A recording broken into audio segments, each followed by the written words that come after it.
Hola y bienvenido al nuevo episodio del Jugamos Dwarf Fortress. Yo soy la taza de entrenamiento y vamos a jugar ahorita. This episode is brought to you in Spanish. Not really, that was a joke. Okay, so what's going on in my fortress? Well, I decided to end, for the most part, the sort of tutorial aspect of Dwarf Fortress, and I thought I would just start playing the game the way I would normally do it. Or, try to win anyway, even though there is no win. So let's take a look at what I've done so far. I haven't really done too much, to be honest. I know that some of you, would kind of like to follow this in the order that I did it, so I'll try to kind of go through real quick and just kind of show you what I did. Because the problem that I have with kind of recording from the beginning is that I don't want to record if it's a bad embark, and I can't really tell if it's a good embark until I start digging around. So, rather than just waste everybody's time, spending 30 minutes or whatever across a couple episodes trying to decide if this is a great embark, I thought I'd just play ahead a little bit and then kind of go back and explain later once I decided. And it turns out that I think this is actually a pretty good embark. Really nice for reasons I'll try to point out shortly. Okay, so what are we looking at here? Well, my original wagon location was right about here. So I started right next to a river. Not a brook, but a river. It's an important distinction because terrestrial creatures, like your dwarves and animals and things, are not typically going to be able to just cross right over this. They are going to have to cross over a bridge. So that is why I build this bridge here. But let's back up. Back to the beginning. So basically, yeah, so the wagon was here, and my first step was pretty much to build a carpenter and mason shop and other kind of necessary workshops outside to handle some of the early game needs. I think I also built a wood burner and a smelter. I've actually kind of started doing this strategy. There's kind of a metagaming aspect to Dwarf Fortress where you can actually save points by, rather than bringing tools like axes and picks and things like that, you can bring the materials that you need to make them and save a significant amount of points, which you can spend on other things like animals or food or more skills for your dwarfs or whatever. So basically what I did is I brought a few chunks of magnetite, I brought some granite, which are fire safe stones. You can really substitute any fire safe stone.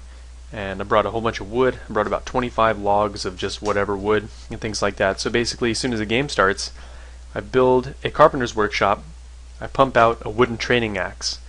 Why do I do that? Wooden training axe can cut down trees. Doesn't really make sense, right? It's just a wooden axe, but it can cut down trees just as well as a bronze axe. Well, maybe not just as well, but way cheaper. It only costs one tree. So I make one of those. The next order of business is to make a wood furnace, to burn a couple of logs, to make charcoal. And we use the charcoal to smelt down the magnetite, which turns into, actually it's some kind of copper ore. I don't remember exactly what it was, but you can look it up on Magma Wiki. I don't remember off the top of my head, but it basically was an ore of copper that I brought. So I smelted those down into copper, and I made a couple of copper picks for my miners. And I can't tell you right off the top of my head what the sort of net savings and points was off the original embark, but it was pretty significant. So I was able to start with more food and actually got a full set of armor for my militia captain, who I'll talk about eventually. So then I started making some metal, and then digging down. And once I had dug out enough down below, I started kind of focusing on other things. So I got actually a wave of migrants really fast. So one of the first things I did was just set a whole bunch of them to masonry so that I could wall off my entrance here and build a bridge. It's not actually hooked up to a lever right now because I'm not really to the population where I'm worried about having a goblin ambush. And I've got some traps that are either built or in the process of being built right here. Furthermore, I'll kind of go through all the safety features that I'm trying to build into the fortress as I go along. I hope that this will be a pretty safe fort. No fort is, well, I shouldn't say no fort is truly impregnable, but with a liberal use of traps, you can pretty much make your fort invulnerable to sieges and things like that. But I like to go for kind of a more realistic RP approach. So I got my little castle walls and I got my bridge and stuff. And really, that's kind of the thing about the game, is that there's not a way to win, so you might as well, play in a way that gives you enjoyment. If you like being really safe and having, hundreds upon hundreds of cage and weapon traps and stuff so that you can defeat any siege, fine. I just don't really think that's very fun. I like to have a little threat of danger from time to time. So, anyway, there's going to be more traps here eventually. This is just kind of the initial setup to protect me from the odd, child kidnapper, kobold, or those thieves or whatever. So anyway, yeah. So I got how many people? I'm not sure. I think my population last time I checked was about 22 dwarves. Right now, the majority of them, well, not the majority, but a significant number of them are involved in the metal industry downstairs, which I'll show you in a sec. Okay, so first things first. When I dug down, I got lucky, and there's actually two silt/sand layers that don't leave behind stone. So first thing I did was, in the next layer down, I built a barracks for two reasons. One, I wanted to have a place for my dwarves to sleep other than on the ground, so they don't start getting too unhappy right off the bat and have bad things happen. So there's the barracks, and I also wanted to eventually have it be so that if somebody is able to get past the traps, they have to come down, they have to come through here right past the barracks, where hopefully there'll be some people in here, training at all times. I'll eventually have multiple squads on a rotating training schedule, so that one squad will be either stationed somewhere out here to hold off goblin ambushers long enough for someone to throw the switch to raise the bridge, and they'll make a stand. And then one squad will be training in here. If I eventually get around to breaching the cavern layers, which I almost certainly will, then possibly I'll forgo having a squad out here, and or in addition to that one, have another squad that is basically guarding the entrance from the caverns. So, and then up here we've got the farm. Pretty straightforward, just dug up here. This was actually a little pond, and I just drained it, and I built this as a fortification. Originally just built it as a wall and then carved it. The reason being, then when it rains, rather than this thing just filling up again, more water can come in here. I don't know if there's really an advantage to that, but whatever. I figured it couldn't hurt. And let's see what else. Okay, so that's basically the second level down. Here is my militia captain, not commander. Whoops. What am I doing here? There we go. Let's take a look at him. So he is an adequate axe dwarf, adequate shield user, adequate armor user.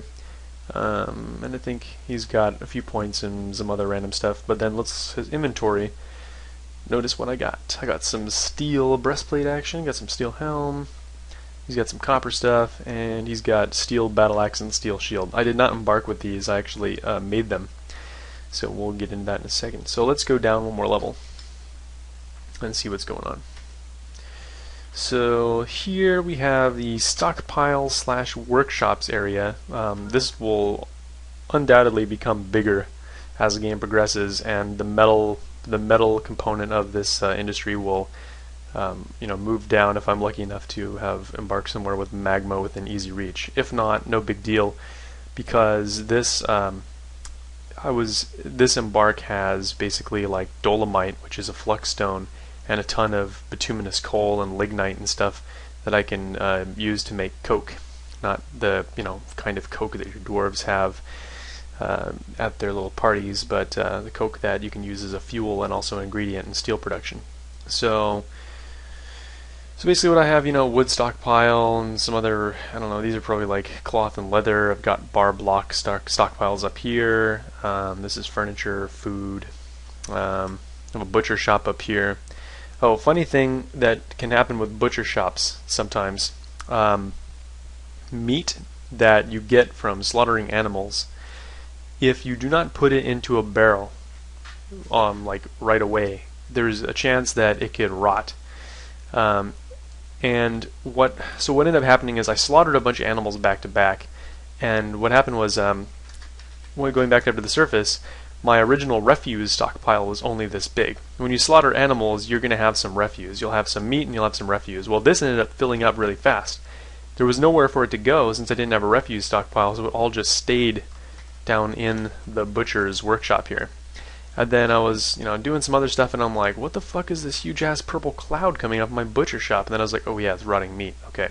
So the way that you tell if you have, meat in the workshop is you have your T key here, view items in buildings, and you can see, pretty much there's no meat in here. If there were some meat, you'd be able to see, and then you could, designate it to dump or whatever. But once it goes bad, your guys will take it out to the refuse pile automatically. But if you have no room in your refuse pile, which is what happened to me, then it stays and bad things ensue. So let's see. And yeah, so let's see. Let's keep going down. So, and then I'll after I show you the whole fortress, I'll give you a sort of a deeper insight into my design philosophy and hopefully why it will be easily defensible. So third level down is just staircase. This is kind of a rock farm, I guess. I just started digging it out because there's tons of lignite and whatever this is here. This is dolomite, I think. Yeah, tons of dolomite. Dolomite is the flux stone which is used in steel production. This is a bunch of chert, and there's some kind of kaolinite, some kind of weird name. Let's go down some more, and here is a long hallway leading to my bedrooms, which will be expanded eventually, and my dining room, which is in the process of being smoothed by engravers and stuff. Probably need to build some more tables and chairs. So what is the thought behind this? Okay, so what I'm kind of shooting for is having it so that in the event of a siege, either from above or below, my dwarves will be confined to a burrow at the end of this hallway. So this hallway will eventually be lined with traps. Lethal, non-lethal, doesn't really matter. There's going to be a ton of traps in here. So that even if something comes up from below, from the caverns, they still have to get through this long hallway in order to get at my dwarves that are, non-combatants. And there's nothing lower right now, so that's pretty much all I had to show you. So, as far as defenses down when I get to the caverns, probably it's just going to consist of a small squad of dwarves. I've got a lot of steel right now, so I'm basically going to keep pumping out that steel and get some guys armed up with steel armor. At the very least, I'll get them steel helmets, breastplates, axes, and shields. Should be a good start. I won't worry about the gauntlets and boots and leggings and stuff too much right away. Just kind of get the real essentials first, and then set them on a training schedule. I actually kind of want to get down to the cavern layer as soon as possible so I can get my guys some combat experience. I don't know, just from my practical experience, I've found that it seems like your guys level their skills faster when they're actually fighting rather than just doing training and stuff, because occasionally they'll be waiting for demonstrations and other people are doing their own thing individually, and so I don't know, I feel like real world combat experience, or Dwarf Fortress combat experience is more valuable than just hanging out and hitting dummies and stuff. So that's pretty much all I've got done right now. I'm gonna put some beds in here and some doors and things and spruce this up, keep smoothing some rocks, get some traps in this hallway, keep pumping out the steel. And let's look at this real quick. Let's see, what have I got here? So I got one carpenter's workshop, a mason's workshop, a wood furnace, which I don't know if I necessarily need anymore. Got my mechanics workshop here, and then I have 3 smelters. I have them all doing different things. So one of them is making pig iron bars, one of them is making iron bars from limonite ore, and this one is making steel bars. And I got my metalsmith's forge to make armor and stuff. Yep, so that's about it so far. I feel like I kind of lucked out with this embark. I got a good amount of nice resources, and it's pretty peaceful so far. So hopefully everything goes well and I don't have fun within the next 2 videos. Alright, talk to you later.